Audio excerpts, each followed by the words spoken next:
내년 갑진년의 갑은 천문지리 물상으로는 우래, 즉 천둥벼락을 의미하고 지는 12지지로는 용을 의미합니다. 그러니 갑진년을 먼저 물상으로 해석을 해보자면 천둥번개를 맞은 용에 해당하는 겁니다. 용은 승천을 준비하는 동물입니다. 그래서 용의 온 신경도 모두 하늘을 오르거나 혹은 추락하거나 이 두 가지에 몰려 있을 수밖에 없겠죠. 그러니 용의 승천을 기다리는 분들에게는 준비해온 것들을 다시 새로 시작해봐야 하는 조금은 어려운 한 해일 수 있어요. 진토가 필요한 분들, 토오행이 필요한 사주에게는 토의 저력이 그렇게까지 느껴지지 않는 다소 아쉬운 한 해일 수 있습니다. 진토가 목의 극을 당하는 데다 지장간의 개수와 을목도 천간 간목을 보조해주기 위해 쓰이는 거니까 힘의 중심이 간목에게로 많이 쏠려 있다고 봐야겠지요. 그러나 항상 양면이 존재하듯이 목의 기운이 필요하신 분, 특히나 간목이 필요한 분들에게는 내년이 어쩌면 절호의 기회가 될 수도 있습니다. 생각해 보세요. 우레와 벼락인 목이 날아오르는 하늘에 그 커다란 용을 떨어뜨리는 위용을 보이니 이를 도모함에 있어서 자신감을 가지고 집중해서 괜찮은 성과를 얻을 수 있는 기회가 될 수 있는 겁니다. 제가 얼마 전에 올린 영상에서 반한살에 대해 설명드린 바 있죠. 반한살은 능수능란하고 노련하게 무언가를 도모해 볼 수 있는 힘이 있는 시기란 말이죠. 간목에게는 진토가 반한살, 즉 쇠지에 해당하니 숙달되고 능숙한 에너지의 간목이 돋보이는 시간인 겁니다. 그래서 내년 무엇을 필요로 하는가로 인해 사람마다 혹은 나라마다 흉과 길, 승과 패가 조금 더 명확하게 구분되는 한 해가 될 수 있습니다.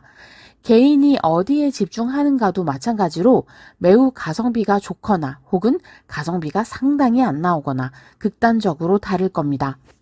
두 번째로 갑진년이 가진 특징은 새로운 시작도 이유가 있다는 것입니다. 진토는 사고지, 즉 계절을 마무리하는 시간입니다. 그러니 지금까지 해왔던 일의 결과가 드러나고 어느 쪽으로든 방향을 잡아야 하는 시간이 되는 거죠. 원래라면 마무리가 되고 매듭이 지어져야 하는 시간인데 아이러니하게도 간목이 천간에서 주도를 하고 있습니다. 간목은 돌파, 성장, 새로운 시도를 주도하는 글자란 말이죠.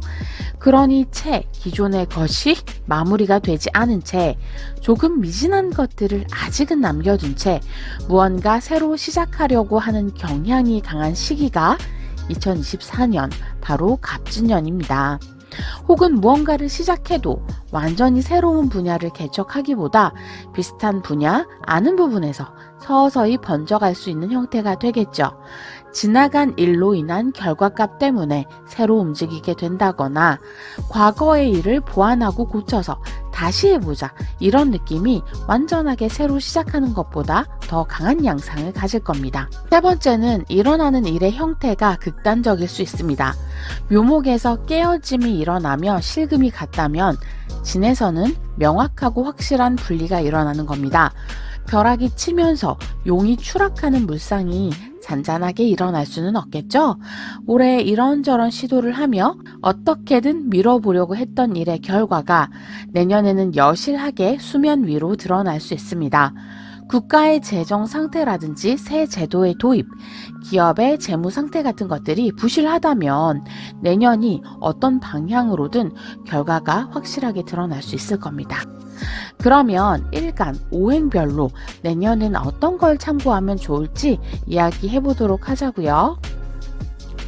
먼저 임수일간, 개수일간을 포함한 수일간입니다.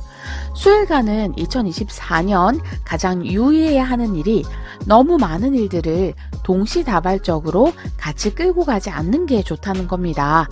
기본적으로 수일간은 묘지, 양지 위에 놓여 있어서 주어진 에너지가 상대적으로 약한 편입니다.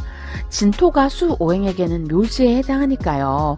에너지는 상대적으로 저점의 시기에 해당하는데 식상 간목이 강해서 아이디어는 많고 무언가를 도모하고 싶은 마음은 강해질 수 있거든요. 자칫하면 내가 가진 힘 이상의 일들을 무리하게 욕심만으로 끌어안고 가려 할 수 있습니다.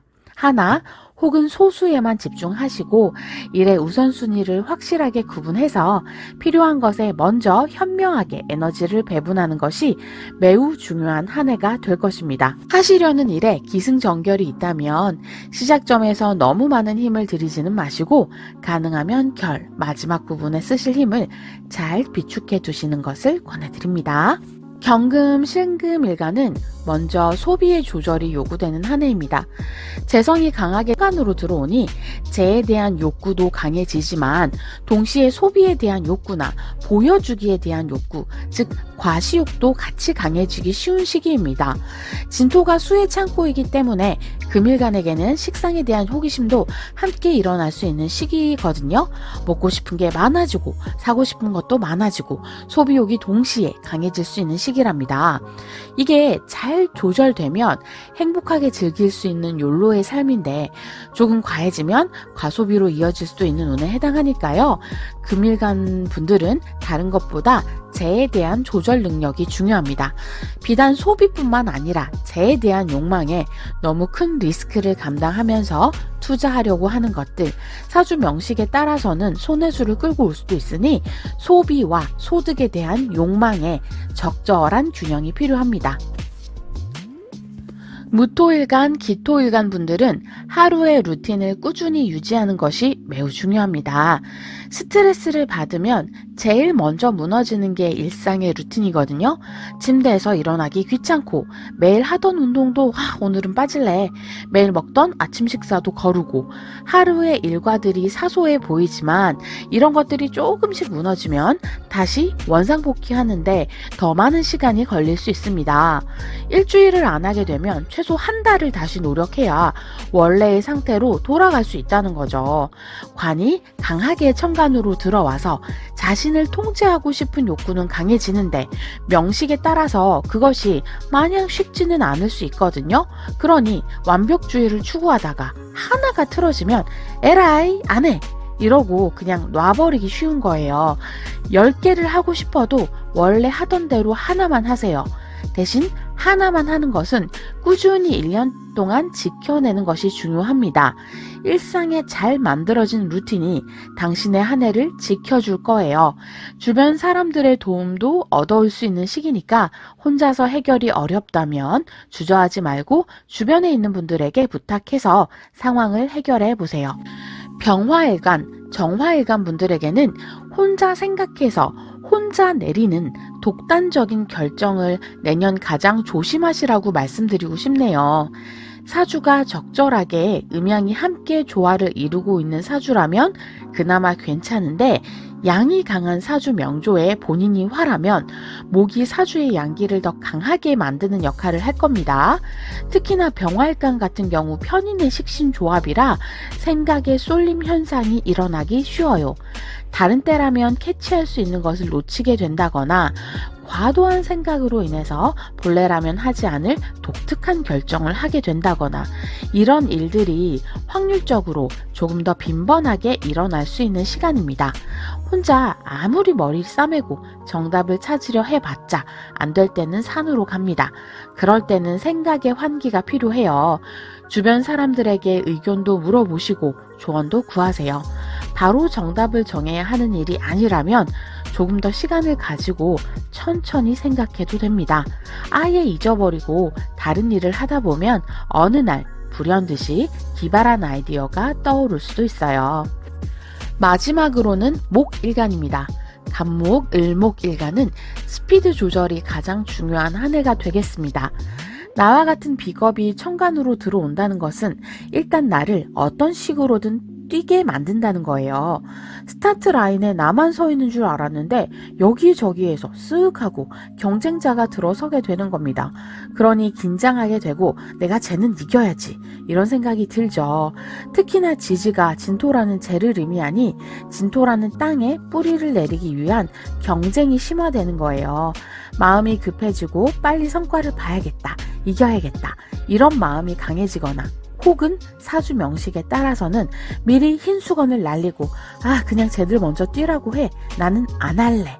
이런 양극단의 자세를 취하게 될 수 있습니다. 너무 과한 욕심을 부리거나 미리 보기만 보고 자포자기하거나 양쪽을 다 경계하고 조심해 주세요. 쫓기는 느낌 때문에 노력하는 것은 좋은 자양분이기도 하지만 역시나 이것도 균형이 어긋나면 빠른 결과가 눈에 안 보일 때 조급해져서 문제가 될 수 있습니다. 이상 2024년 갑진년 조심해야 할 것들 위주로 알려드렸어요. 당연히 같은 일간이라도 사주 명식에 따라서 다 달리 적용되니 이런 점은 조심해 봐야겠다 정도로만 참고를 해주세요. 다가오는 24년도 모두 건강하시고 행복하세요.